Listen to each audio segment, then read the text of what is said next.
Hello, magandang araw. Kumusta po kayo? Nandito nga pala kami ngayon sa City Hall ng Albay. Ngayon lang kasi namin kinuha yung certificate ng family planning.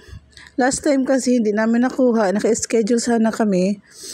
Kaso lang, may pinuntahan ako. Pumunta ako sa Kamsur. Kaya ngayon lang namin nakuha. At ito nga po, nagutom na kami dahil inabot na kami dyan ng lunch time. Kaya naisipan namin kumain dito kay Jollibee. Since malapit lang naman, naglakad na lang kami. Ha? Pasok pa ako. Ha? Ano lang? Hindi ka nakakain. Ikaw ko, anong kakainin mo? 130 po. Ano na yan? 130. Sa dati. July 11 pesos po. Pag ito mo na nag-vibrate dito, pag-pay mo na po. Thank you po. Thank you.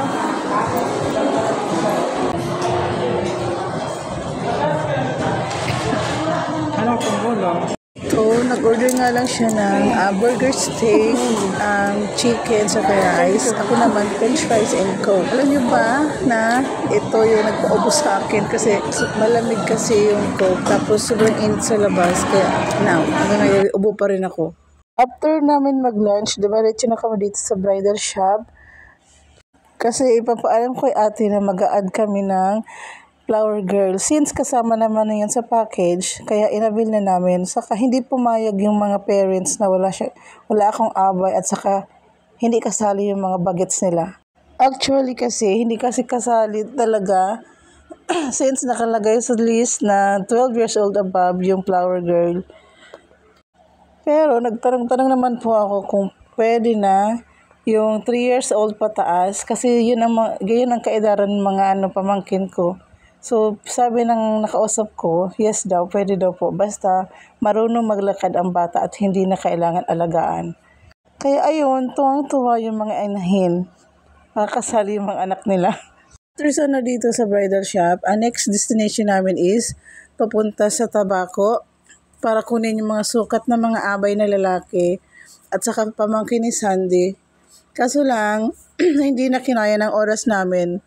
Tapos, hindi masyadong maaraw that time. Kaya nag-decide si Sandy na hindi na lang kami tutuloy. Malayo din kasi sa kanila guys. 2 oras sa balikan.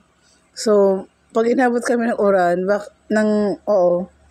wala kaming masilungan. So, mababasa kami. Yun, sige na, aminin ko na. Inis talaga ako dyan sa kanya. Kasi, nakaplano na yun. Nakailang plano na kami pupunta sa kanila. Hindi pa rin talaga natutuloy. But anyway, move on na tayo.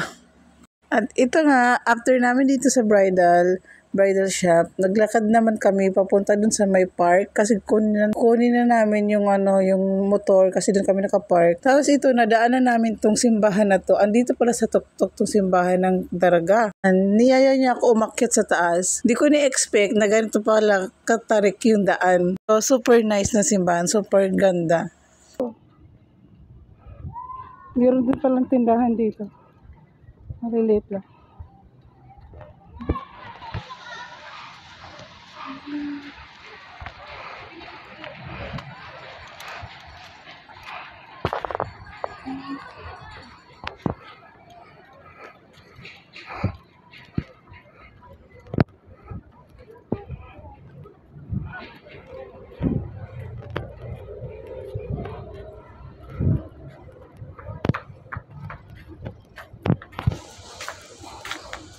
May daan pababa.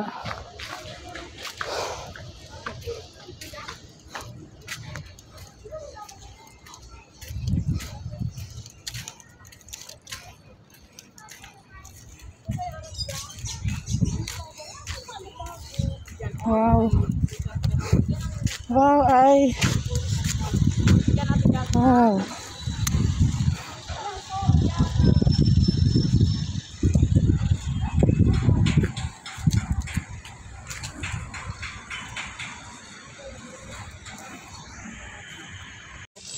Ah, ha?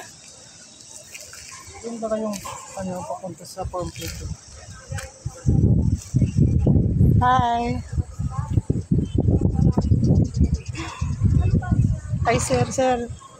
Hi, sir. Ano nga pangalan mo?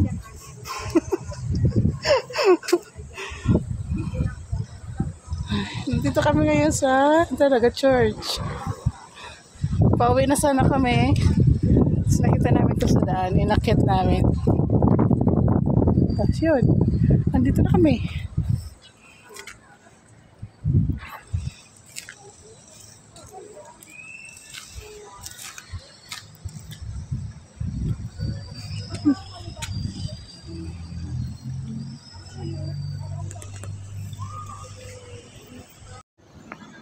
Wow.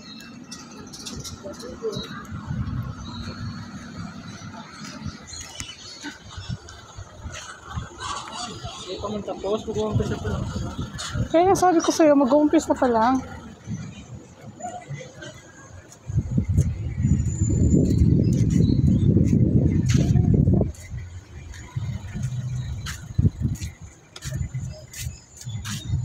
Init. Yes. Hindi sana lang. Picturean mo ako. Yan. Saan? Dito sa may ano. Saan ako? Akit ka dyan? Maudit ka dyan.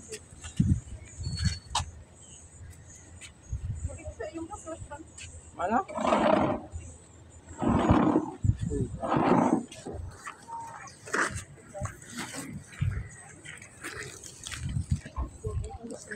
Pag-propose ka na ba sa akin? Yan o.